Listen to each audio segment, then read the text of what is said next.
My beef stew with beef shank recipe is easy and delicious. With plenty of vegetables, tomatoes, and red wine, this stew is amazing. Let's go over the ingredients. For the first phase of this stew, you will need some beef shank. I'm using 1.5 pounds. Ideally, you would use 2 to 3 pounds, but this is all they had at the store. Half of a large onion, 2 stalks of celery chopped, and 1 carrot grated or chopped, whichever you want. Mine is grated. And 3 cups of vegetable stock. There's some oil in this pan, and what I'm going to do first is brown the beef shank on both sides. So I'm going to heat up the oil and then get that going. My oil is heated up, so now I'm going to add the beef shank.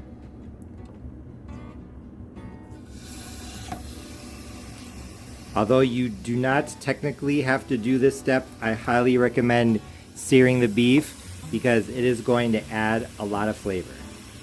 After about 5 minutes on each side, the beef shanks are done browning. They're off to the side, as you can see. And now I am going to add the vegetables. The carrot, the celery, and the onion.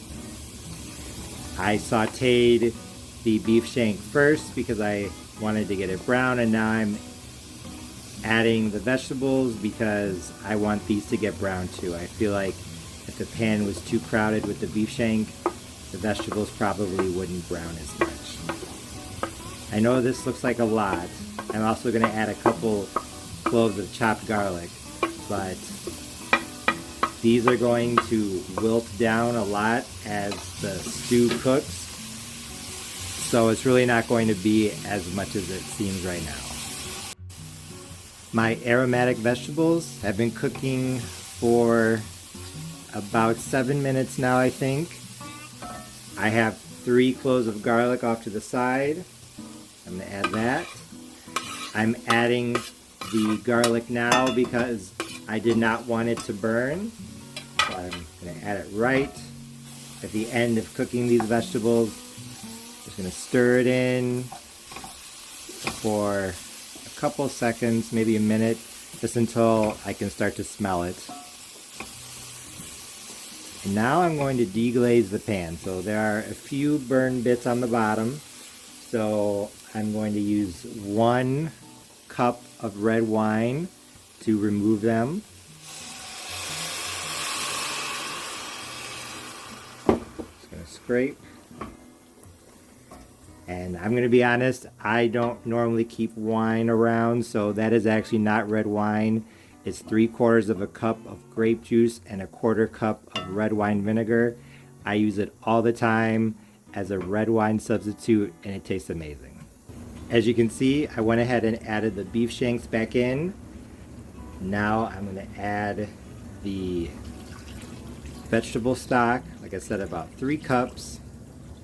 Enough to cover everything. I may need to add a little bit of water. But actually, before I add any water, I almost forgot. I'm going to add 1 28-ounce can of crushed tomatoes. I'm glad I remembered because I do not want to overload this with liquid. Also going to add 1 tablespoon of Worcestershire sauce and 1 packet of onion soup mix. So everything cooks together. It's going to make an incredibly rich and flavorful broth. So I'm just going to mix the tomato in, and I'm going to let this cook on medium heat, not really stirring it, just occasionally for maybe an hour. I'll put a lid on it, but not fully covered. Probably kind of like this so that the steam can escape for an hour, checking on it occasionally and adding water if necessary. But like I said, this recipe is really easy. The thing is that the beef shank needs time to get soft, so I'm going to let it cook. It's been 2.5 hours since I deglazed the pot and put the browned beef shanks back in. It has been boiling consistently for maybe 2 hours. I added some water a couple times, and just now I broke up the beef shank a little bit so there would be bits of beef here and there. I think a little more time will help the meat to fall apart even more. Now I'm going to add some vegetables. Here I'm going to start off with 1 potato that is cubed. I tasted the broth and it tastes amazing. I might add a sweet potato, but it just tastes so good as it is right now. I might not add the frozen vegetables I was thinking about adding. And after 3 hours of boiling on the stovetop, my beef stew with beef shank is now done. As you can see, the meat has fallen apart. I did try to break it up with my spoon, but now it's really just falling apart.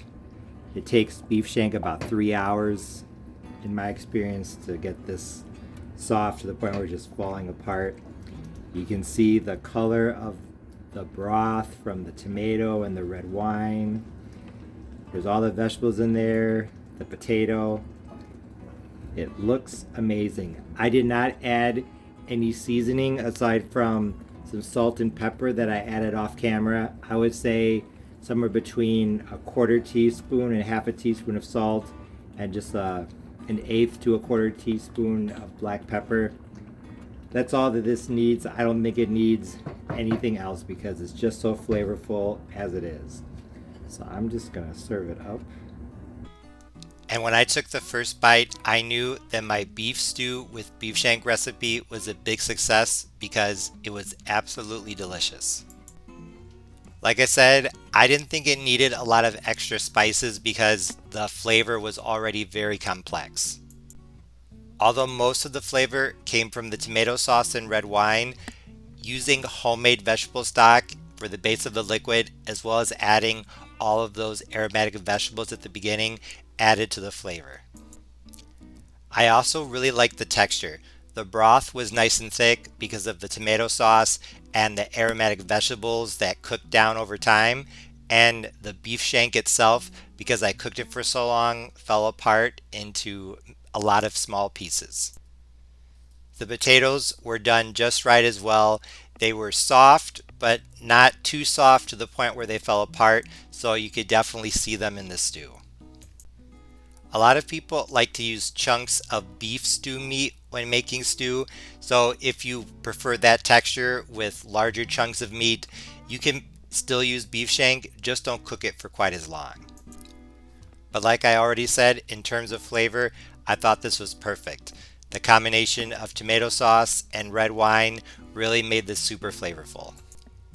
However, if you want a beef stew with a redder broth that reflects the tomato flavor, just leave out the red wine. I don't think the flavor will be quite as complex, but it will still have a lot of tomato goodness and it will have a nice color. And although this is great on its own, as I just showed you, you can eat this with cornbread, rice, mashed potatoes, whatever you want. So if you like beef stew, but you want to switch things up, this is a good recipe to try. As always, thanks for watching. See you next time.